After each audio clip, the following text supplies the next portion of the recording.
Cette émission est une réalisation de TCBH, propulsée par Derry Télécom. Bon matin, bon midi ou bonsoir. Bienvenue à cette dernière des infos TCBH pour la saison 2022-2023. Cette semaine à l'émission, on a du lourd pour vous. On se rend à Saint-Jean-de-Dieu pour en apprendre davantage sur les prochaines dates des festivités du 150e anniversaire. On va au camping municipal de Trois-Pistoles pour le brunch d'ouverture. On rencontre Lorenzo Beaulieu du Club des 50 ans et plus de Saint-Mathieu-de-Riou. On se rend à la cour de circuit de l'Île Verte pour en apprendre davantage sur cet attrait touristique. Un reportage très attendu, le rassemblement des motos de Trois-Pistoles pour l'église Notre-Dame-des-Neiges. Un dîner festif pour les nouveaux arrivants à Saint-Jean-de-Dieu. Un extrait du match de baseball entre Cabano et Trois-Pistoles. Un extrait de la conférence sur l'estime de soi de Mme Karen Larocque. Et on fait un tour au Havre de la Faune pour parler d'Emploi d'été Canada. Mais tout d'abord, générique.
On commence l'émission en se rendant au Havre de la Faune, puisque l'organisme sans but lucratif pouvait bénéficier encore une fois cette année d'Emploi d'été Canada pour une troisième année consécutive. Et Marc-André Pepin, le cofondateur, nous présentait leur employé qui est là depuis 2 ans, Raphaël Dion, et souhaitait également faire un tour d'horizon de la mission du refuge.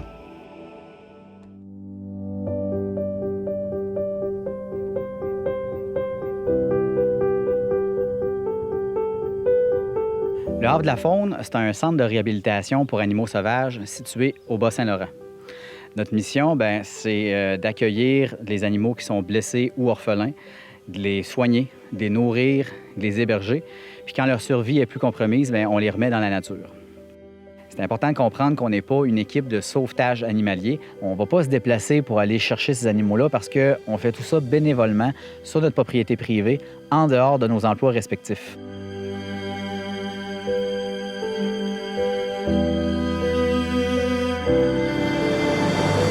En 2023, on commence notre 5e saison et pour une 3e année consécutive, on est heureux de pouvoir compter encore une fois sur l'aide d'Emploi d'été Canada qui nous permet d'engager une personne pendant 8 semaines. 8 semaines durant lesquelles cette personne-là va s'occuper des soins généraux aux animaux, mais surtout des bébés orphelins, particulièrement les ratons laveurs, parce que c'est des biberons, puis c'est des biberons aux 4 heures. Mon travail, c'est d'aider Marc-André et Claudia à nourrir les animaux, à prendre soin des cages, à récolter des éléments naturels pour l'enrichissement. Puis c'est toujours dans un contexte où il faut garder l'animal sauvage, puisqu'on a le but de le ramener dans la nature. Donc c'est tout le temps dans le respect aussi de leurs limites à eux autres, puis d'être capable de sentir quand on fait du bien, puis quand on est dans l'espace de l'animal.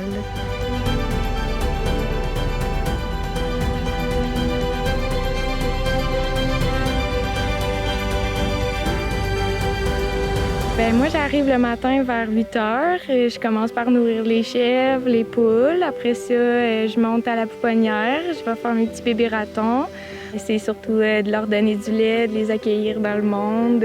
Faut les stimuler pour faire leurs besoins. Donc, c'est sûr que ça, c'est quelque chose qu'il faut faire à tous les jours. Après ça, je vais voir la belle mousseline, l'orignal. Je lui donne ses légumes, sa moulée. Je fais le ménage de son box. Et après ça, je lui installe ses branches. Après ça, c'est ma petite heure de dîner. Après ça, c'est retour au raton, là, puis je termine ma journée comme ça. Puis si on a des boîtes à trier, ben je termine par ça le soir. Ouais. Je trouve que c'est très valorisant, en fait, d'un côté personnel. Là. Ça m'apporte beaucoup parce que ma passion, c'est les animaux. Donc, c'est sûr que j'apprends beaucoup de ce côté-là. Puis ça me permet aussi d'élargir mon éventail de connaissances par rapport à eux. Là. Je pense qu'on a des compagnons sauvages qu'on croise pas nécessairement tous les jours dans nos villes, mais qui sont là puis qui sont présents. Puis je pense que c'est important de les connaître autant que les chiens puis les chats qui nous entourent. Aussi, mon travail, je sens que je fais une différence. Là. Je sais que si je suis pas là une journée, ça va faire un trou. Là, je me sens importante ici puis je trouve que ça me valorise beaucoup. Bien, mon rapport avec les propriétaires, il est assez bon, là, on s'entend. C'est pas des boss qui sont au quart de tour, puis ça me fait du bien de sentir que je suis un humain, puis qu'ils comprennent ce que je vis, mes difficultés, mes peines. Quand on perd un animal, bien, ça me touche, puis je sens qu'ils sont là pour moi dans les moments aussi bons que les mauvais. Ça fait 2 ans, là, puis j'aimerais ça que ça continue encore. On est vraiment content de pouvoir compter sur Raphaël pour une 2e année au refuge parce que, d'une part, on n'a pas de formation à refaire et aussi, Raphaël, pour nous, c'est une valeur sûre. Elle est minutieuse, elle est fiable, c'est une passionnée des animaux et pour nous, en tant qu'employeurs, bien, c'est vraiment très sécurisant de savoir qu'on peut confier nos animaux, de confier des vies à une personne aussi fiable, une personne qui va vraiment voir le refuge comme nous, on le voit.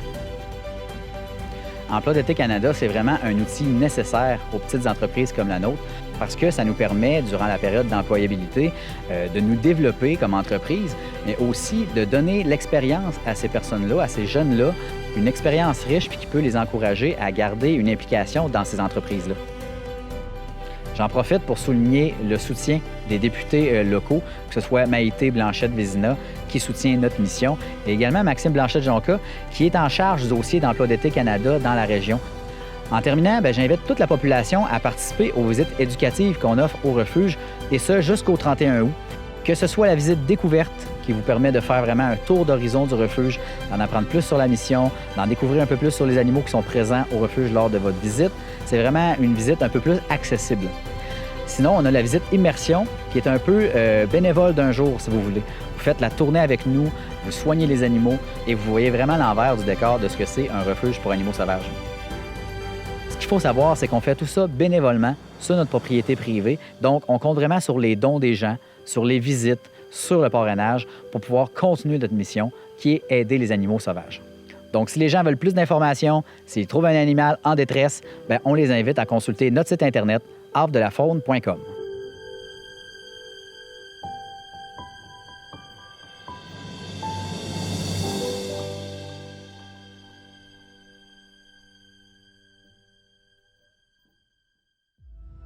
Maintenant, on se rend au camping municipal de Trois-Pistoles où nos reporters se sont rendus pour le brunch d'ouverture le 10 juin dernier.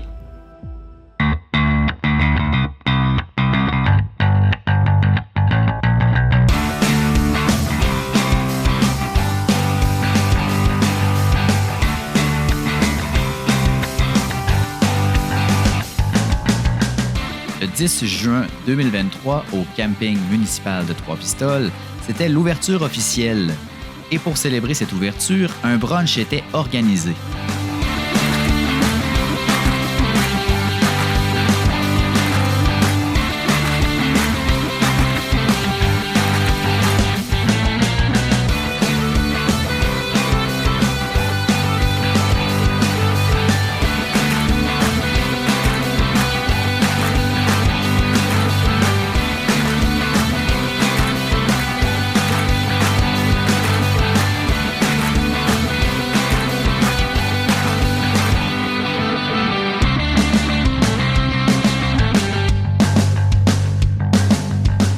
C'est 70 personnes qui étaient attendues lors du brunch du camping municipal de Trois-Pistoles.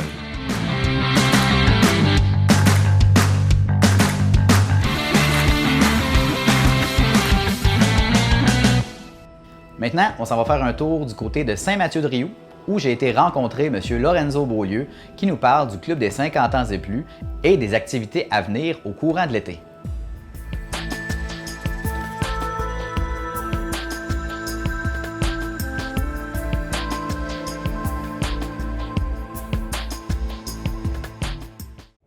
Au courant de l'été, le Club des 50 ans et plus de Saint-Mathieu ne chômera pas. Et pour m'en parler, j'ai été rencontrer le président du Club des 50 ans et plus, M. Lorenzo Beaulieu, pour qu'il me parle des activités à venir au courant de l'été. Tout d'abord, il me parle du fameux gala musical. Le gala musical, le 25 de juin, le lendemain de Saint-Jean-Baptiste, à la salle paroissiale. On invite tout le monde à participer. D'ordinaire, c'est toujours une réussite. Puis on va avoir un petit lunch pour le midi, là, pour ceux qui veulent... qui s'en viennent de bonne heure, qui veulent manger, il va y avoir des sandwichs, de la soupe, puis tout ça. Là. Mais pas de repas complet. Là. Également, au courant de l'été, le Club des 50 ans et plus de Saint-Mathieu tiendra son dîner champêtre. Le dîner champêtre, c'est avec la tire de chevaux. La rentrée est 20 $, mais avec le 20 $, le monde a accès à la tire de chevaux gratuitement. Puis la tire de chevaux est à 1 h dans l'après-midi, le dîner champêtre, c'est à 10 h. Le dîner, c'est nous autres qui s'en occupent, les 50 ans et plus, puis on monte c'est le métro qui nous fait les 6 pâtes. Ouais, puis le reste, c'est nous autres qui s'en occupent de le monter, là, avec des bénévoles. Pour la tire de chevaux d'ordinaire, on a une dizaine de chevaux qui tirent, là, une dizaine de tirs. Là. Puis on a des commanditaires qui nous aident, parce que la tire de chevaux elle-même, c'est bien dur à rentabiliser. C'est parce qu'il y a des commanditaires qu'on peut faire ça. En passant, je remercie les commanditaires qui participent avec nous autres. Tant qu'à parler à M. Beaulieu pour le Club des 50 ans et plus, je lui ai demandé de me parler du grand rassemblement des 50 ans et plus du Bas-Saint-Laurent qui a eu lieu il y a quelques semaines à Saint-Mathieu-de-Rioux. Bien, dans l'ensemble, le monde a paru satisfait. C'est certain qu'il y a eu des petites lancunes, puis c'est normal, c'était la première fois que ça se faisait. Puis je félicite la demoiselle qui s'est occupée de ça parce qu'elle a fait un bel ouvrage. Par contre, il a manqué de temps un petit peu, là. Peut-être qu'il y avait beaucoup de jeux. Il a manqué de temps un petit peu. Mais le reste, le soir, quand il a fait de la remise des médailles, tout le monde avait de l'air heureux de la journée. Donc cet été, à Saint-Mathieu-de-Rioux, ce sera 2 rendez-vous à ne pas manquer.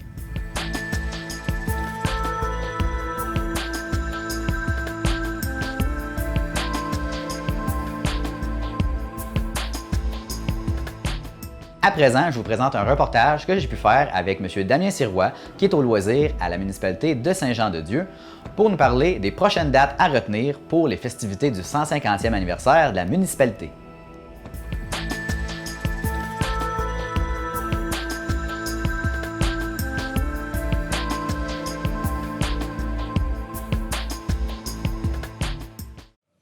À Saint-Jean-de-Dieu, cet été, on ne chômera pas. Bien sûr, les activités du 150e anniversaire de la municipalité continuent, se poursuivent jusqu'au mois de novembre. Il y aura également la grande virée et plusieurs activités. Mais pour m'en parler, j'ai été rencontrer M. Damien Sirois, qui est au loisir à Saint-Jean-de-Dieu. Je lui ai tout d'abord demandé de me parler des prochaines dates à retenir pour le 150e. La prochaine activité, ça va être le 30 de juin. Ça va être la parade qui va être avec la grande virée, la parade du 150e. On va avoir 6 chars qui vont représenter chaque tranche de 25 ans pour faire 150. Après ça, on va avoir des corps de margerettes, les anciennes margerettes de Saint-Jean, plus un groupe de margerettes de Québec. Puis, à la dernière, on était rendu à 52 chars. Ça fait que ça va faire du stock pas mal. 1er juillet, on va avoir un tournoi de balle molle. C'est amical. Là. C'est des équipes qui vont se diviser et qui vont faire un tournoi de balle molle à partir de 1 heure. À moins qu'il y ait plus d'équipes, là, il va commencer plus de bonne heure. Ça va dépendre des équipes qu'on va avoir. Après ça, le premier, il y avait une activité qui va se tenir à la grange à M. Dauteuil, Raymond Dauteuil. Là. Ça, c'est des contes et légendes. Là. Contes et légendes, c'est en plein ça. Je suis pas pire. Le 1er septembre, on va avoir Wonder Boogie Ben avec Zone 08. Ça, c'est un ancien groupe de Saint-Jean qui jouait dans les années 80, fin 70, début 80. C'est pas tous les mêmes membres, mais il y a beaucoup de ces membres-là qui ont été reformés. Puis un super gros feu d'artifice qui va avoir lieu à 10h30, si je me trompe pas, autour de ça, là, en tout cas. Ça devrait être une grosse activité. Puis c'est seulement 10 $. C'est vraiment pas cher là, pour la soirée. Le lendemain, c'est un souper retrouvaille. On va faire ça dans l'aréna. Le dernier coup, au 125e, il y avait 1184 personnes. Ça fait que je sais pas si on va en avoir autant, là, mais ça va sûrement faire beaucoup d'ouvrages. Et puis après, le 2 septembre, il va y avoir des jeux d'eau, des jeux gonflables, le conte et légende, la deuxième partie. Il va y avoir une chasse au trésor, une visite guidée dans le village avec du monde qui vont tout expliquer ça. Dans le village, puis les reins vont se promener partout en autobus. Là. Il va y avoir une visite guidée, puis le soir, c'est ça, le souper du 150e. Le dimanche 3 septembre, il va y avoir une messe à l'église à compter de 10 h. Le 8 octobre, ça va être la fête des nouveaux arrivants. On fait une fête là, avec un souper des nouveaux arrivants qui sont arrivés habituellement. On fait ça aux 2 ans. Là, on fait tout venir le monde qui sont arrivés à Saint-Jean depuis 2 ans. Puis là, avec la pandémie, devrait avoir beaucoup de monde. S'ils viennent tous, il y a beaucoup de monde qui sont déménagés dans les régions. Hein? Fait que c'est pas pire. Puis ça se termine le vendredi 10 novembre avec une soirée tapas 5 à 7. On va avoir un groupe, La Queue du Loup. Les autres, ils jouent des anciennes tunes. Là. C'est super bon, à mon goût à moi. Là. Puis on va avoir un autre groupe aussi, La Belle et la Bête. C'est un groupe de Saint-Jean. C'est Danny Gamache puis son chum qui vont venir jouer, qui vont jouer après la veillée. Là. Et puis, on devrait avoir bien du plaisir. Ça ressemble pas mal à ça, la programmation. On en a eu d'autres qui ont commencé au mois de janvier, là, mais là, pour ce qui va suivre, là, c'est pas mal ça. Vous avez entendu parler de la traditionnelle parade de Saint-Jean-de-Dieu et bien sûr, il y aura également la Grande Virée. C'est du 28 juin au 2 juillet. Le 28, c'est le tournoi de poker Texas Hold'em. Le 29, c'est notre bingo avec un gros lot de 1000 $, puis 1000 $ aussi en lot d'hiver. Le vendredi, ça va être notre grosse parade, comme je te dis. Après ça, durant la soirée, on a 2 groupes. On va avoir hommage à Metallica avec Alcoolica. Ça fait 3 fois qu'ils viennent depuis que moi je suis puis ils ont venu avant. Là. Ils sont bien populaires, ça pogne beaucoup. Puis on va avoir un autre groupe, JFK. C'est pas le vrai JFK, lui. C'est les prénoms des personnes. C'est un groupe local. Là. Il y a du monde de Saint-Jean, Saint-Cyprien, Saint-Clément, je crois. Je sais pas tout là. Mais eux autres, ils vont faire Rage Again. Hommage à Rage Again. The Machine. Bon, je l'ai eu en première partie. Puis la deuxième partie, ça va être du rock qu'ils vont jouer parce que les autres, ils font la première et la troisième partie, puis Alcoolica, la deuxième partie. Pour le samedi, il y a le tournoi de balle aussi. Puis nous autres, le 4 à 7, sur le chapiteau, là, il y a des ailes de poulet, de la pizza à prix populaire, la bière aussi.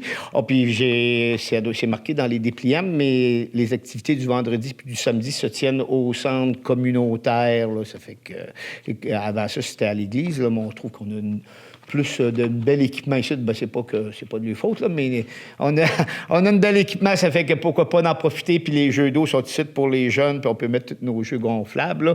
Mais le dimanche, ça va être église, notre tir de 4x4, là, ça a compté de 11 h, puis habituellement, ça finit à 19 h. Quand ça finit plus tard, je viens moins de bonne humeur. Mais à part ça, ça ressemble pas mal à ça. On a fait un tour d'horizon des activités à venir dans les prochains mois. Mais je me suis quand même interrogé sur le retour de la bastringue d'automne. Ça va être aux 2 ans, puis là, vu que ça ressemble un petit peu à ça, là, ce qui va se passer, c'est pour ça qu'on ne voulait pas en faire une deuxième affaire qui est sensiblement pareille, dans le même sens. Ça fait que c'est pour ça que cette année, là, mais on avait pris aussi la décision de pas mal de le faire aux 2 ans. Là. Donc, passez-vous le mot, cet été, c'est à Saint-Jean-de-Dieu que ça se passe.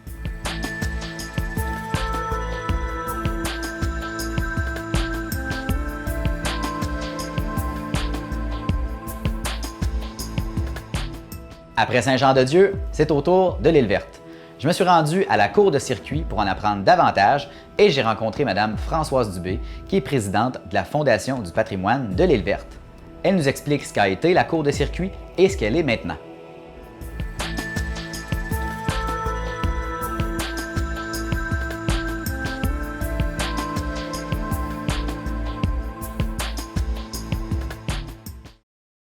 La cour de circuit, un bâtiment mythique à l'Île Verte. Pour nous parler de ce qu'a été la cour de circuit et ce qu'elle est maintenant à l'Île Verte, je vais rencontrer Mme Françoise Dubé qui nous en parle plus en détail.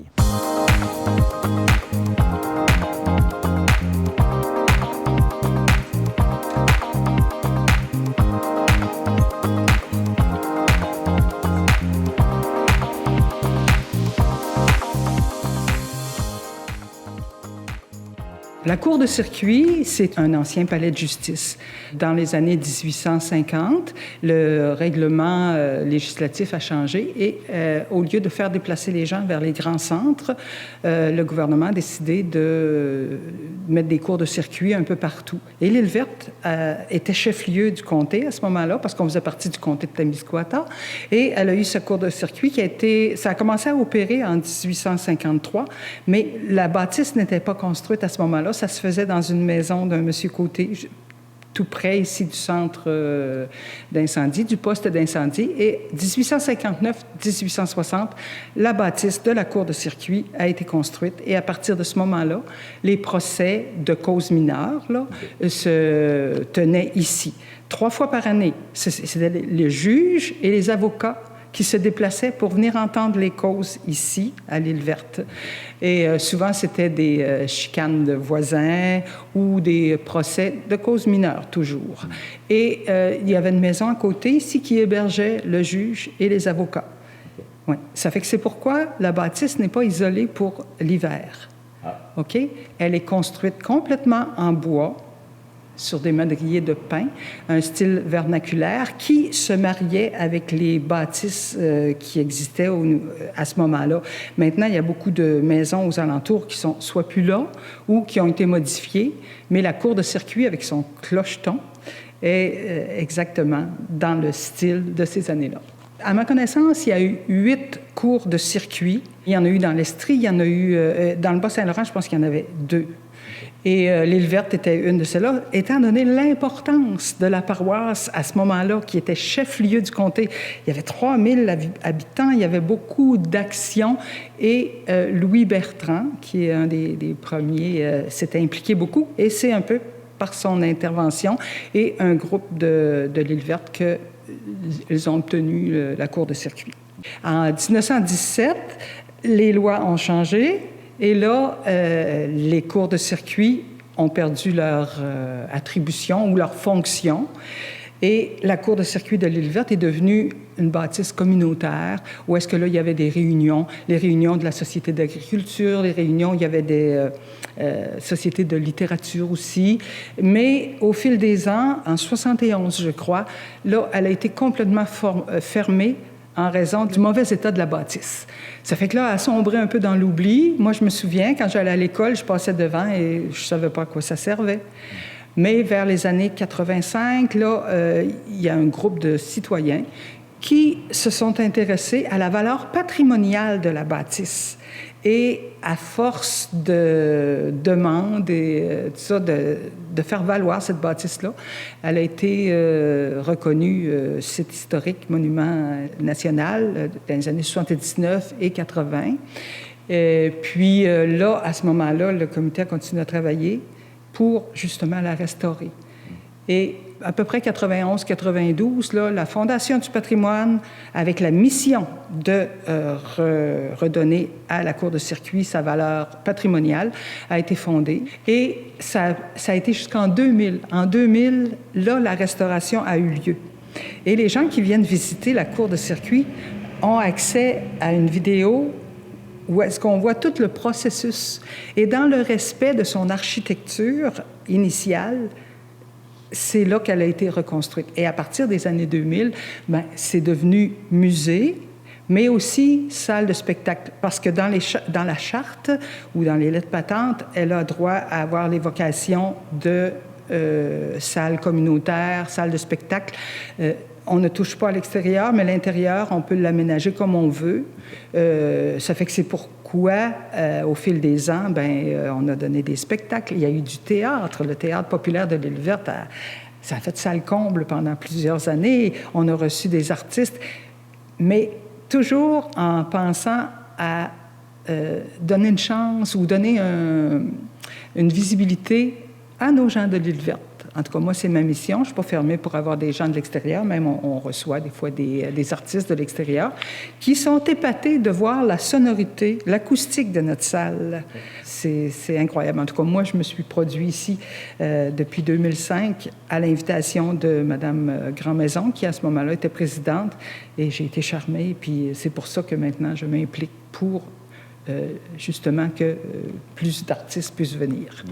Madame Dubé a eu la générosité de me faire un tour du proprio, comme on dit, et maintenant, elle nous dévoile la programmation pour cet été.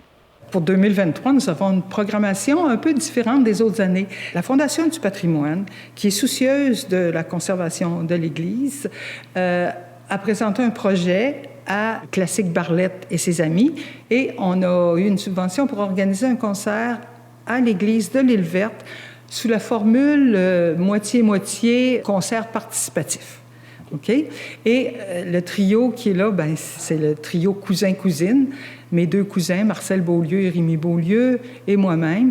Et on fait chanter la foule avec nous. On a un répertoire que les gens connaissent, puis on va donner quelques chansons en spectacle aussi. Et c'est depuis 2021 qu'on en fait des concerts participatifs à la cour de circuit. Puis là, bien, la cour de circuit aurait été trop petite. Donc, à ce moment-là, avec la collaboration de la Fabrique des Marguilliers, c'est un concert bénéfice, mais les billets sont à 20 $. Et ça va se dérouler à l'église le 9 juillet, c'est un dimanche, à 14 h. OK? Après ça, le 10 et le 11, place aux jeunes pour de l'impro avec Laura Lagacé-Martinez, OK? Qui a fait un petit peu d'impro ici l'année passée, et les inscriptions sont ouvertes pour les 12-17 ans.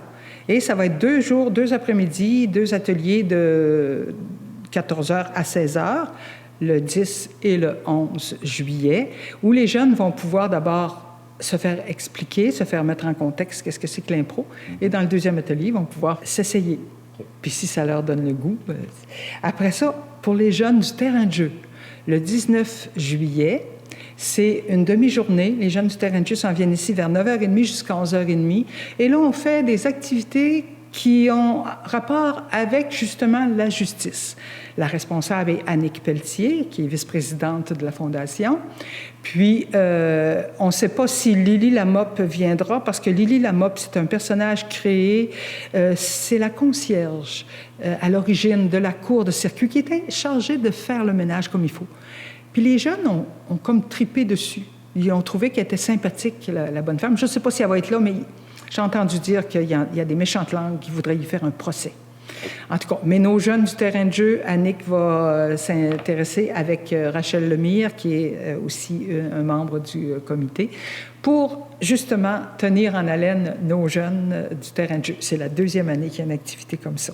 Après ça, on s'en va au 20 juillet. Pierre Lavoie, qui est un fils de l'Île-Verte, qui a une formation, qui est historien, dans sa thèse de doctorat, il a écrit un livre, 1000 après 1000, qui parle de la migration, c'est-à-dire les artistes francophones, tels la Bolduc, le groupe de Jean Grimaldi, faisaient des tournées dans le nord-est américain, puis parce qu'il y a eu un certain moment donné où il n'y avait plus de travail ici, donc les gens du Québec s'en allaient travailler dans les shops de textiles aux États-Unis, dans le nord des États-Unis, et eux autres allaient les divertir. Ça fait que Pierre va nous entretenir du sujet de son livre, qui est passionnant, mais aussi au niveau patrimonial, il va nous parler des retombées de la famille Bertrand.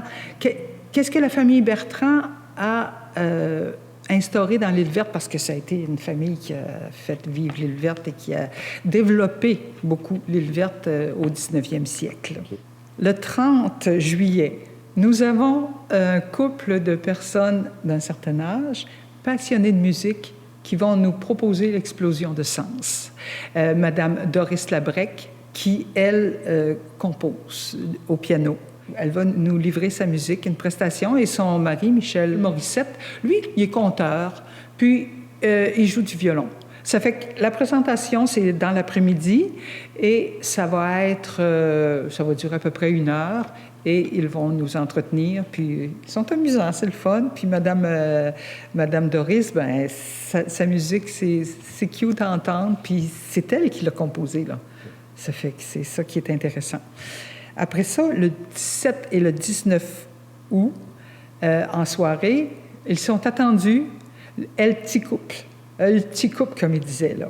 Et Tricia et Roy, ils sont venus il y a 2 ou 3 ans ici. Ils avaient fait Salcombe, c'était bien. Et là, ils viennent pour 2 représentations. Ils ont un répertoire populaire, varié.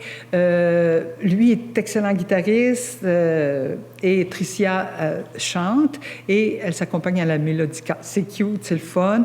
Et ils ont un répertoire autant francophone, pas mal anglophone aussi, mais ils savent mixer les deux, puis leur interprétation est vraiment intéressante. Il y a aussi au programme des expositions. OK? 2 expositions dans le courant de l'été, avec une de Patrick Lavallée, qui est un artiste qui fait de l'art naïf et qui, justement, est sur une vague d'être reconnu, une bonne reconnaissance au niveau provincial, au niveau national.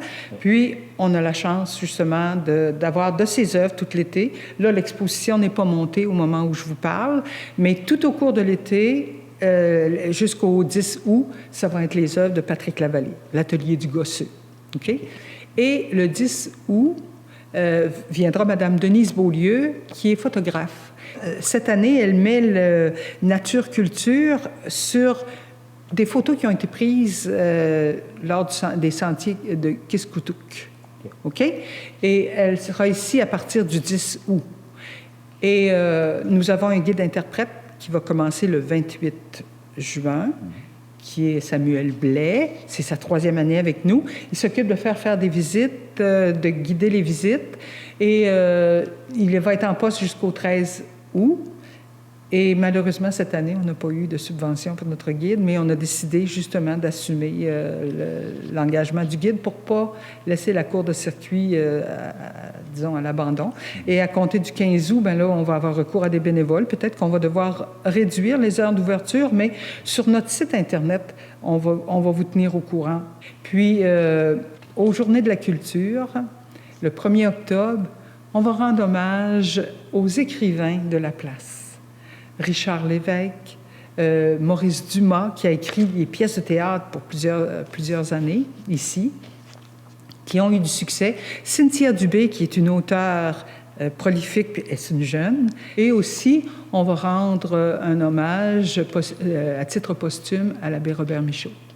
Ça résume pas mal bien la programmation. Les dépliants sont disponibles partout et en terminant, là, je ne peux pas dire autrement que merci à nos généreux partenaires, nos commanditaires qui nous soutiennent depuis plusieurs années. Tout le temps de la saison, tous les commanditaires vont être affichés ici. Fait que tous les visiteurs vont pouvoir voir qui nous commandite, sur notre site Internet aussi et sur le dépliant aussi. Vous avez tous nos commanditaires. Vous êtes donc invité cet été à l'Île Verte pour venir découvrir la cour des circuits.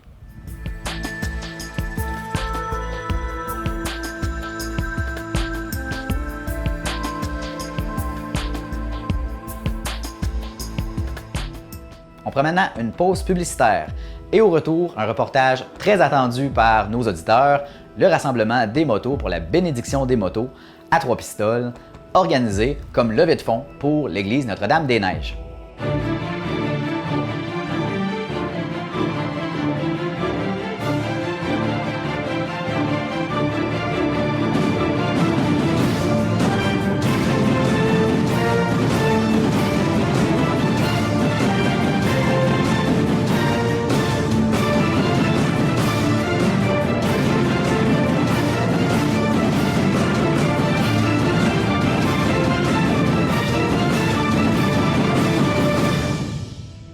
À présent, je vous présente un reportage très attendu par nos auditeurs, le rassemblement des motos pour la bénédiction des motos à Trois-Pistoles, organisé comme levée de fonds pour l'église Notre-Dame-des-Neiges.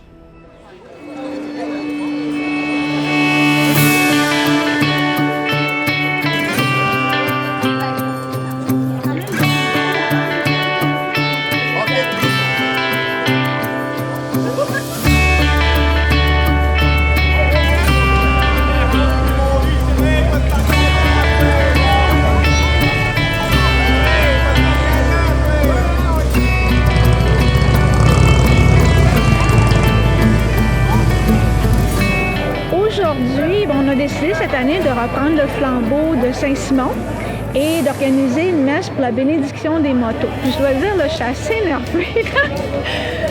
De voir tout ce monde-là ici, là, c'est extraordinaire. On avait peur pour la température, on avait peur parce que c'est la première fois qu'on le fait, qu'il n'y ait pas de monde. Mais c'est extraordinaire. On a beaucoup de monde. On ne sait pas encore combien de motos ni combien de personnes. On va savoir ça à la fin de la journée. On a l'intention d'avoir beaucoup de plaisir. Il y a une belle messe avec des musiciens, des choristes. Et puis par la suite, on a les hot dogs dans le parc. Puis ce matin, bon, on a du café puis des galettes qui nous sont fournies par Tim Hortons puis par Subway. Donc, on est très, très, très heureux et on voit que ça va être un franc succès.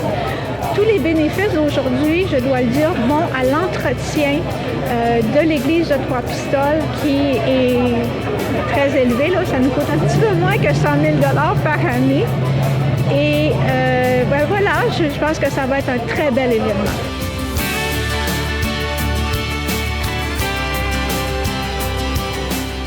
C'est une messe où il y a un grand rassemblement de motocyclistes qui viennent justement pour célébrer le Seigneur, pour remercier le Seigneur, puis demander au Seigneur de les protéger sur la route dans leur déplacement pendant la saison estivale. La mission de l'Église, dans le fond, c'est d'annoncer Jésus-Christ, puis de faire des disciples. Mais je me dis que ces gens-là, s'ils viennent, c'est parce qu'ils ont à cœur quand même le Seigneur. Ils l'ont dans le cœur, c'est des baptisés. Alors, ils viennent pour dire au Seigneur qu'ils ont besoin de lui. Et c'est pour ça, dans le fond, qu'on célèbre l'Eucharistie, qui est le repas de l'unité. Alors, c'est ça que je vais développer là, dans la célébration.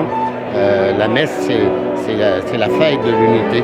Alors, j'invite justement les motocyclistes à essayer de vivre en unité avec les uns, avec les autres, durant justement la saison estivale et tout le temps là, dans leur vie quotidienne.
On reste à Trois-Pistoles pour le prochain reportage et on se rend au terrain de baseball où Cabano rencontrait l'équipe de Trois-Pistoles. C'était le 9 juin dernier et notre reporter, Ghislain Vachon, s'est rendu sur place pour prendre des images pour vous.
juin, à Saint-Jean-de-Dieu, un dîner festif était organisé pour les nouveaux arrivants. En effet, le CANAB, le comité d'accueil aux nouveaux arrivants des Basques, tenait à souligner la présence des nouveaux arrivants et les accueillir comme il se doit.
Comme dernier reportage, on vous présente des extraits de la conférence sur l'estime de soi de Mme Karen Larocque. C'était le 10 juin dernier et vous comprendrez bien sûr qu'on ne vous présentera pas l'intégralité de sa conférence ici dans notre émission. Toutefois, soyez à l'écoute dès l'automne à notre émission Dans nos régions puisque nous vous présenterons cette conférence. Merci beaucoup tout le monde. Merci d'être présent dans ce beau samedi après-midi. On réalise avec la belle température. C'est quand même très bien de vous avoir avec nous aujourd'hui. Donc, dans le fond, je me présente. Moi, je m'appelle Guillaume Legault. Je suis organisateur communautaire au CLSC. Je fais partie du Maillon des Basques. Dans quelques petits instants, je vais pouvoir vous en dire un petit peu plus sur le Maillon qui organise l'activité aujourd'hui. Je suis accompagné de quelques collègues du Maillon que je peux laisser se présenter, qui travaillent très fort avec nous pour faire du Maillon quelque chose d'utile et de pertinent dans notre communauté. Bonjour, moi c'est Annie Ouellette. Je travaille au centre de services scolaires du Fleuve et des Lacs. Je connais beaucoup de personnes ici, ça me fait plaisir d'être ici, surtout en compagnie de Mme Karen Larocque. Quand même, ceux qui ne la connaissent pas, vous allez rester ici. Okay.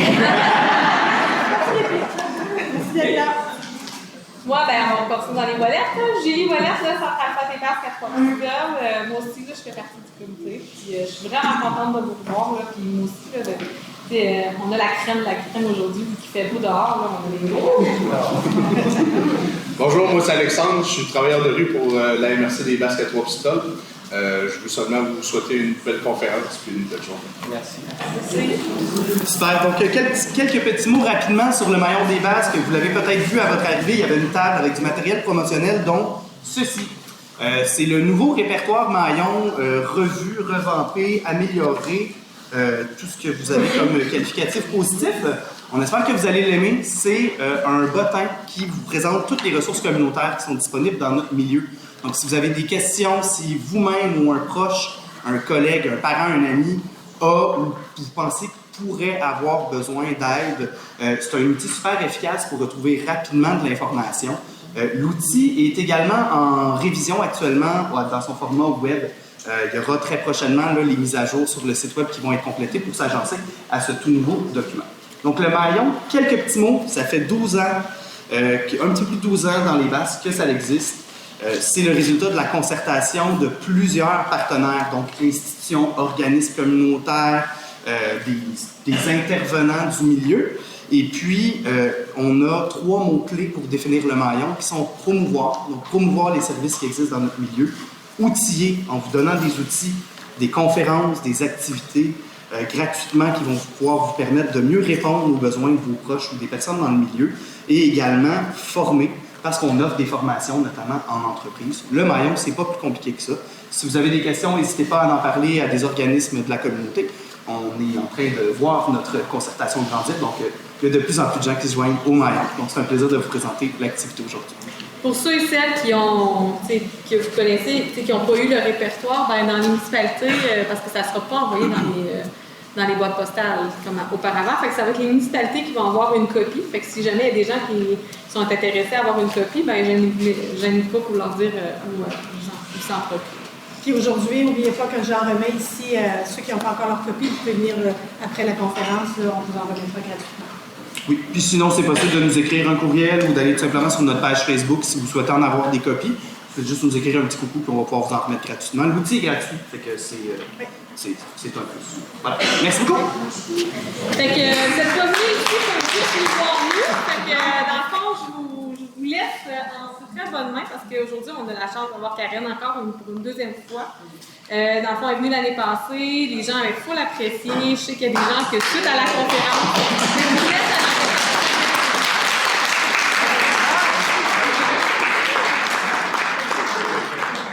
Hey, bonjour, là, je me pratique, il y a un X là, je ne peux pas dépasser là.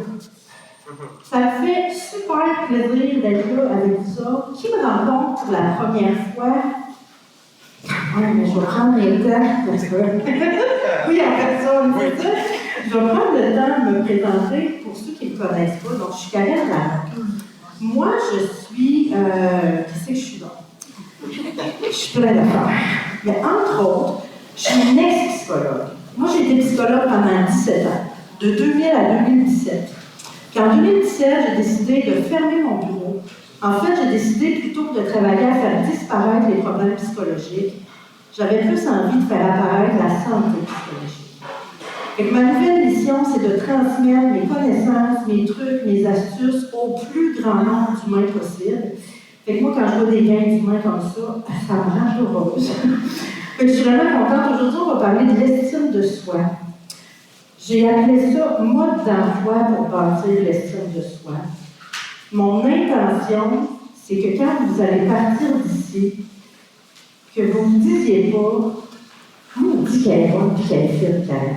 Non, tu peux te le dire pareil, OK? Tu pourras te le dire pareil. Mais mon intention première, c'est que tu sortes d'ici tantôt et que tu te dises « je sais quoi faire pour bâtir mon estime ». Je le sais, c'est quoi mon prochain pas. Et vous avez votre document, hein? Ce document-là ici. Si jamais vous ne l'avez pas, là, on va trouver un moyen d'en amener un jusqu'à vous.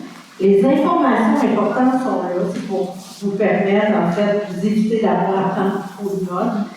Puis dedans, vous avez tout ce qu'il faut pour bâtir votre plan d'action personnalisé. Et quand vous allez sortir d'ici, vous allez avoir chacun votre plan, puis le plan de chacun va être différent. Là, avant de commencer, je vais fermer la sonnerie de mon cellulaire.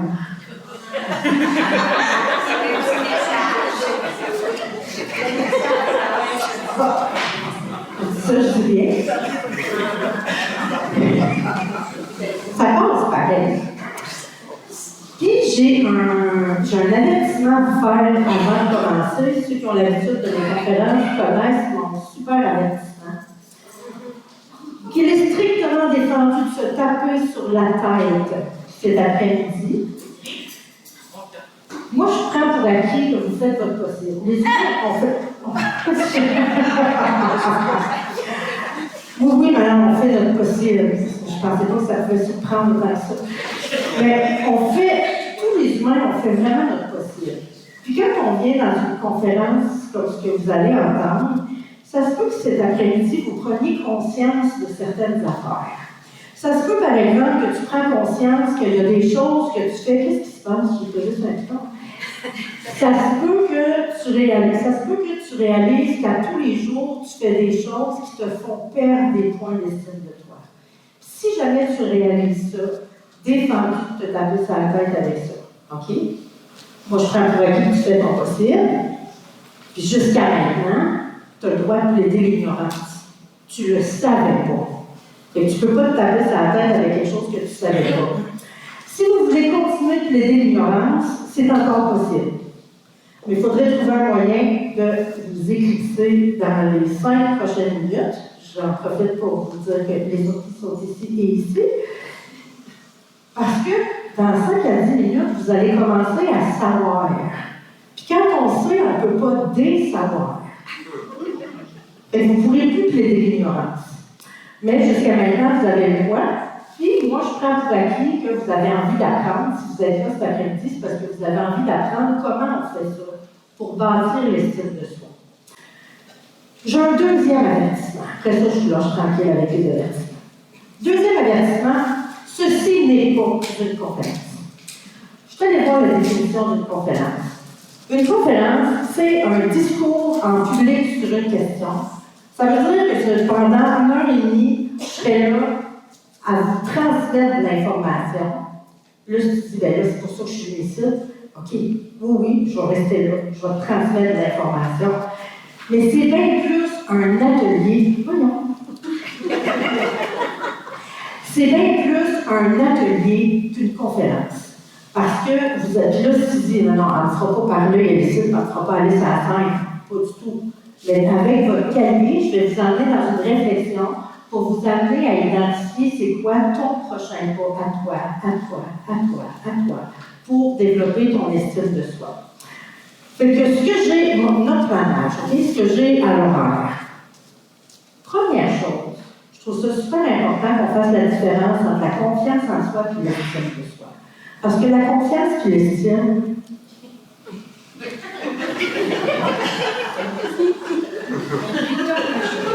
c'est étrange. Parce que la confiance et l'estime, c'est deux choses vraiment différentes et ça ne se bâtit pas de la même façon. Laissez-moi 1 minute et quart pour vous expliquer ça, ça va devenir clair dans votre esprit la différence entre la confiance et l'estime. Puis la différence, ça va être clair, ça va être fait pour le reste de votre vie. Ensuite, je veux qu'on parle de combien notre niveau d'estime de soi, c'est notre responsabilité. On est chacun responsable de notre niveau d'estime de soi. Il n'y a personne d'autre qui peut agir ou faire des choses qui vont développer mon estime de moi. Fait que je veux qu'on prenne le temps de parler de cette responsabilité-là. Puis là, un coup, tu vas être rendu là et tu vas dire, oh mon Dieu, OK, c'est moi qui est responsable de mon estime, mais comment je vais faire ça? Bien là, c'est là que moi, j'arrive avec mon mode d'emploi. Je t'ai simplifié ça le plus possible pour être... Moi, ce que je veux, c'est quand tu sors d'ici, quelqu'un te demande « Ah, t'es allé à la conférence, puis finalement, comment est-ce qu'on fait ça, bâtir notre estime de soi? » C'est pas compliqué. 1, ça, 2, ça, 3, ça. OK? J'ai simplifié ça en 3 clés. Puis, on va terminer la rencontre avec une activité, un exercice, que j'appelle « Activer le changement ». Parce que là, dans une conférence de même, souvent, quand on sort de là, on est craqué. Fait que ça se peut que dans 1h30, tu dises « Hey, là, je sais comment développer mon estime, check-moi bien ». Fait que là, vous allez avoir des belles résolutions, vous allez être bien craqué. Vous savez ce qui se passe avec une résolution, hein? À partir de demain, vous allez commencer à dérésolutionner. Fait que moi, je veux prendre à la fin, on va prendre votre résolution, puis on va la transformer en programmation. C'est une technique que j'ai développée à partir de la programmation neurolinguistique et de l'auto-hypnose. Et je vais vous amener à vous créer une phase de programmation. Et si vous faites la phase de programmation, si vous faites l'exercice d'activer le changement, vous pouvez vous attendre à des changements dans les 24 à 48 prochaines heures. C'est super puissant. Ça vous va-tu comme challenge? Oui. Ben, je dis OK, mais en dedans, ça fait flou. OK. C'est ça. Je suis dans une situation, puis là, il y a quelqu'un qui me dit quelque chose de plat, et là, je me défends. Mais là, tout le monde autour font comme et quand même, tu penses d'ailleurs. Puis tout le monde réagit. Je veux que vous sachiez que dans un environnement malsain, c'est toujours l'élément le plus sain qui porte les symptômes. Fait que si je suis dans un environnement malsain, puis que moi je suis mal avec ce qui se passe, probablement je suis l'élément le plus sain de la gang. Dans un environnement malsain, c'est toujours l'élément le plus sain qui porte les symptômes. Fait que là, j'ai le choix. Ou je décide que je dis rien, puis que j'évacue après, ou que j'accepte que c'est pas un milieu dans lequel moi je vais être bien développée. Je vais trouver un moyen de changer de milieu. Puis je sais que des fois, on dit, ouais, mais tu sais, Karen, c'est mon travail. Tu sais, la gang, vous n'êtes pas des arbres. Vous pouvez bouger. Même si c'est au travail. On peut changer de poste, on peut changer de travail. Parce que je sais que pour plusieurs, c'est quelque chose qui se fait pas. Il Et si le travail vous rend malade, en fait, c'est que là, vous allez avoir peut-être un choix à faire entre ça et votre santé. Puis les deux grandes questions à vous poser quand vous êtes mal à quelque part, c'est combien de symptômes tu es prêt à tolérer, puis combien tu es prêt à détériorer ta santé. Ça, il n'y a personne d'autre que toi qui peut décider ça. Parce que des fois, il y en a qui me disent, mais Karine, combien de temps je vais t'offrir? Quand est-ce que c'est assez que je m'en vais? Ça dépend. Combien de symptômes tu es prêt à tolérer, combien tu es prêt à détériorer ta santé. Parce que si tu restes là, les symptômes vont continuer de se développer, puis ils vont s'accumuler, puis ta santé va continuer de se détériorer. Ton équilibre va diminuer, ton estime va diminuer, puis ta confiance va diminuer. Ça coûte cher. Puis tu es sûr que ta peine, puis toutes tes émotions désagréables.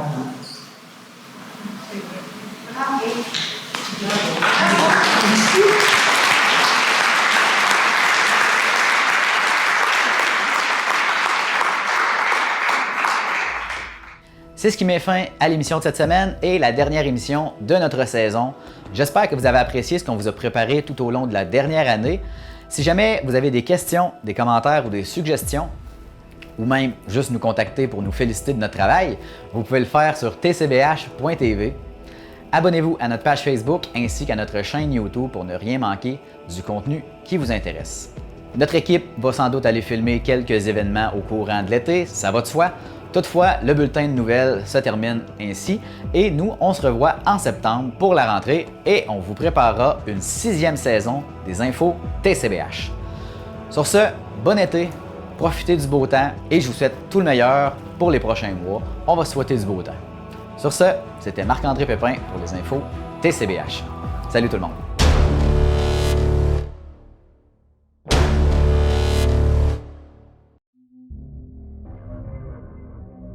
Cette émission est une réalisation de TCBH, propulsée par Derry Télécom.